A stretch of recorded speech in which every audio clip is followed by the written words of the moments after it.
കണ്ണൂർ ജില്ലാ പഞ്ചായത്ത് അധ്യക്ഷയായിരുന്ന പി ദിവ്യയുടെ അധിക്ഷേപത്തെയും ഭീഷണിയെയും തുടർന്ന് മരണമടഞ്ഞ നിലയിൽ കാണപ്പെട്ട ADM നവീൻ ബാബുവിന്റെ കുടുംബത്തോട് സംസ്ഥാന സർക്കാർ കാണിക്കുന്നത് സമാനതകളില്ലാത്ത ക്രൂരത. തങ്ങൾ നവീൻ ബാബുവിന്റെ കുടുംബത്തിനൊപ്പമാണ് എന്ന് ഒരുളുപ്പുമില്ലാതെ പറയുന്ന മുഖ്യമന്ത്രി പിണറായി വിജയനും പാർട്ടി സെക്രട്ടറി MV ഗോവിന്ദനും പി ദിവ്യയെയും ദിവ്യയുടെ ബിനാമികളെയും ഈ സംഭവത്തിലെ മറ്റുന്നതരെയും രക്ഷിക്കാനുള്ള കുതന്ത്രങ്ങളിലാണ്.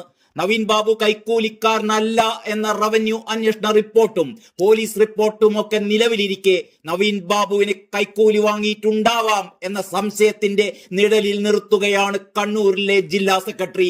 പത്തനംതിട്ട സെക്രട്ടറിയെ സംസ്ഥാന സെക്രട്ടറി MV ഗോവിന്ദൻ കണ്ണുരുട്ടി വായടപ്പിച്ചിരിക്കുകയുമാണ്. നവീൻ ബാബുവിന്റെ മരണത്തിലെ അന്വേഷണ റിപ്പോർട്ടുകളും തുടർ നടപടികളും മുക്കിയിരിക്കുകയാണ് സർക്കാർ എന്നതാണ് ഏറ്റവും ഒടുവിൽ അറിയാൻ കഴിഞ്ഞ ഞെട്ടിപ്പിക്കുന്ന വിവരം. നവീൻ ബാബു കൈക്കൂലി വാങ്ങിയതിന് തെളിവില്ല എന്ന് ചൂണ്ടിക്കാട്ടി ലാൻഡ് റവന്യൂ ജോയിന്റ് കമ്മീഷണർ നടത്തിയ അന്വേഷണ റിപ്പോർട്ട് മുഖ്യമന്ത്രിയുടെ ഓഫീസിലിരിക്കാൻ തുടങ്ങിയിട്ട് 3 ആഴ്ചയിലേറെയായി.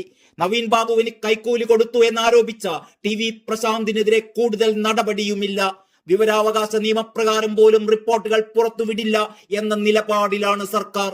ഉപതെരഞ്ഞെടുപ്പ് പ്രചാരണം കൊടുമ്പിരിക്കൊണ്ടപ്പോൾ ADMന്റെ മരണത്തിൽ ഉത്തരവാദികൾക്കെതിരെ ഇതാ ഉടനടി നടപടിയെന്ന് സർക്കാർ സംവിധാനങ്ങൾ ആവർത്തിച്ചു പറഞ്ഞിരുന്നതാണ്.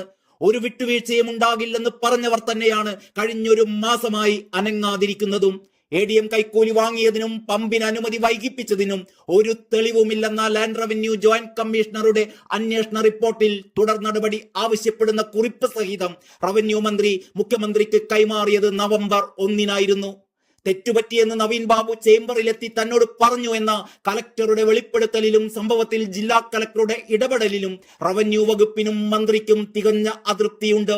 കലക്ടറെ മാറ്റണമെന്ന ആവശ്യത്തിൽ പോലും ഒരു തീരുമാനവും ഇതുവരെ ഉണ്ടായിട്ടുമില്ല. ഫയൽ മുഖ്യമന്ത്രിയുടെ പരിഗണനയിൽ ഇരിക്കുന്നതിനാൽ പുറത്തുവിടാനാകില്ല എന്നാണ് വിവരാവകാശ നിയമപ്രകാരം സമീപിച്ചപ്പോൾ റവന്യൂ വകുപ്പ് മറുപടി നൽകിയിരിക്കുന്നത്. ആരോപണ വിധേയനായ TV പ്രശാന്തിനെ സസ്പെൻഡ് ചെയ്തതോടെ ബാക്കിയെല്ലാം തീർന്നു എന്ന അവസ്ഥയാണ്. പ്രശാന്തിനെതിരായ അഡീഷണൽ ചീഫ് സെക്രട്ടറിയും DMEയും നടത്തിയ അന്വേഷണ റിപ്പോർട്ടും പുറത്തുവിടുന്നില്ല. വിവിധ തലങ്ങളിലുള്ള അന്വേഷണങ്ങളും കോടതി നടപടികളും തുടരുന്നതിനാൽ വിവരാവകാശ നിയമപ്രകാരം വസ്തുതകൾ പുറത്തു പറയാൻ നിർവാഹമില്ലെന്നാണ് ആരോഗ്യവകുപ്പിന്റെയും ഒഴികഴിവ്.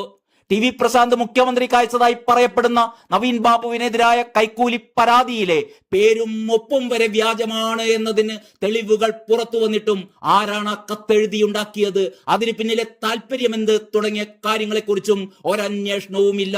ഈ സാഹചര്യത്തിൽ ADM നവീൻ ബാബുവിന്റെ കുടുംബം ഹൈക്കോടതിയിൽ CBI അന്വേഷണം ആവശ്യപ്പെട്ട് ഹർജി ഫയൽ ചെയ്തിരിക്കുകയാണ്. നിലവിലെ പോലീസ് അന്വേഷണത്തിൽ തൃപ്തിയില്ലെന്ന് കുടുംബം ചൂണ്ടിക്കാട്ടുന്നു. CPM നേതാവ് പ്രതിയായ കേസിൽ കാര്യക്ഷമമായ അന്വേഷണം നടക്കുമെന്ന് ഒരു പ്രതീക്ഷയും തങ്ങൾക്കില്ലെന്നും തങ്ങൾക്ക് നീതി ലഭ്യമാക്കാൻ കേന്ദ്ര ഏജൻസിയുടെ അന്വേഷണം വേണമെന്നുമാണ് ഹർജിയിൽ ആവശ്യപ്പെട്ടിരിക്കുന്നത്. അതിനിടെ ADM നവീൻ ബാബുവിന്റെ മരണവുമായി ബന്ധപ്പെട്ട തെളിവുകൾ സംരക്ഷിക്കണമെന്ന് Kannur chief judicial first class magistrate കോടതിയിൽ കുടുംബം ആവശ്യപ്പെട്ടിട്ടുമുണ്ട്. ഹർജിയിൽ അടുത്ത മാസം 3 വിധി പറയാനിരിക്കുകയാണ്.